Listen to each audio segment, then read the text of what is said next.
Paul, we're standing next to the river here, a major pollution problem. Exactly what caused it? Okay, in terms of the incident that we had here at the river, the main pump station that takes all the sewage from Margate, from this beachfront area that we see, we had a pump failure in the pump that caused an overflow in the pumps. All the electricals blew out, all the pumps blew out.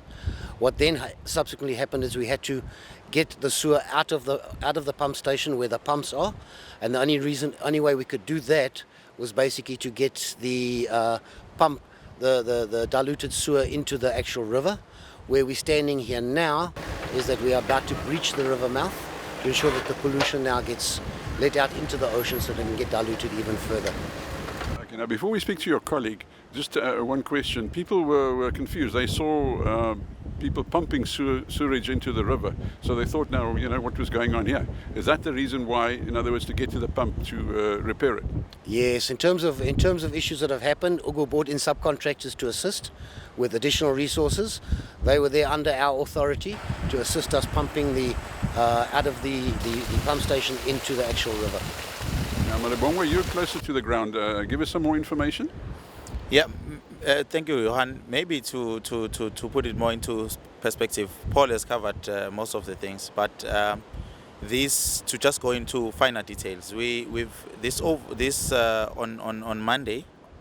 Monday night, it was picked up that the pump station had been flooded, and as such, we had to get all our resources to try and minimize the overflow, to try and ensure that we don't have an overflow, while plans were being in place to then replace the pump station.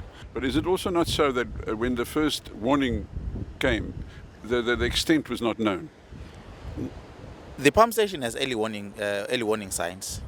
The whole pump station, it will tell us when it's overflowing. It will tell us when the pump is tripped, so that we can actually get our technicians to go and respond as soon as it can. So this pump station itself was designed to ensure that it has enough sump, so that if it takes us longer to respond, an overflow is not there, but we are using the tank that is on the side. So what has happened is our technician got a warning that the pump had tripped. The reason why it had tripped was that we had 3 pumps there, one being on duty. The 2 are actually on standby when this one is not working.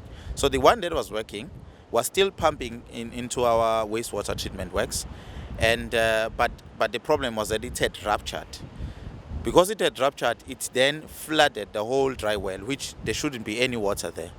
So that is the reason why then we got the warning to say the pumps have tripped. They've been tripped because of water that has actually submerged all the pumps. And as such, the only way was for us to actually get to the pump, repair and replace it. So the sump is about 120,000 liters capacity, which is massive. And we had to then get all the resources that we could get to try and remove that. Because of time and the amount of volume that we are getting from the Margate catchment, the vacuum tankers were not going to suffice. And as such, a decision was then going to be taken to then take out all that grey water and pump it out into the Nkongweni River, so that we can get into the pump. So that process it has unfolded, and we have actually we are in the brink of completion of the repairs. But we needed to pump out that grey water. Maribongwe, am I understanding you correctly? In other words, you had standby pumps, 2 more than the one that broke down initially. But then the flooding also took out the other 2 pumps. The flooding, yes, you're correct, Johan. The flooding took out the other 2 pumps, which were our saving grace.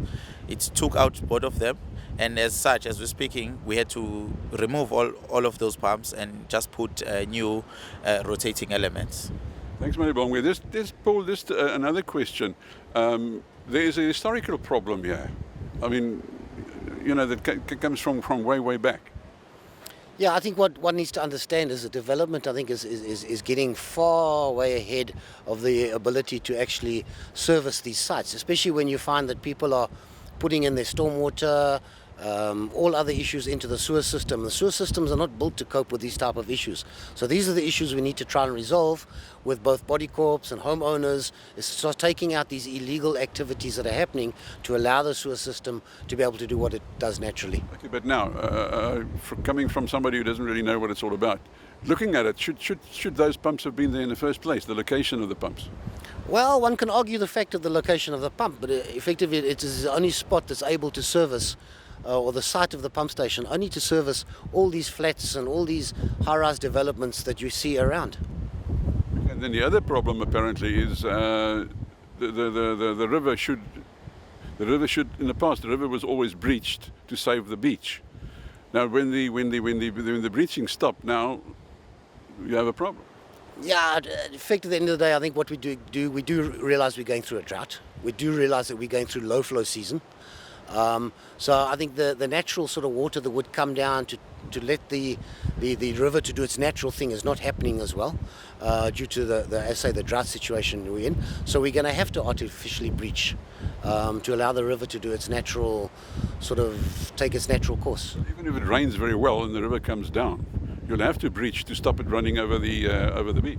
Well, I think in terms of the type of rain that we get, we need to have a look at that, and that would be between Hibiscus Coast. They would need to look at those type of issues as to how the river, the natural course of the river affects the sort of usage of this beach. Paul and Malibongwe, thank you very much. You've been most helpful, and hopefully there'll be more clarity out there after this interview with you. Thank you. Thank you, Jan.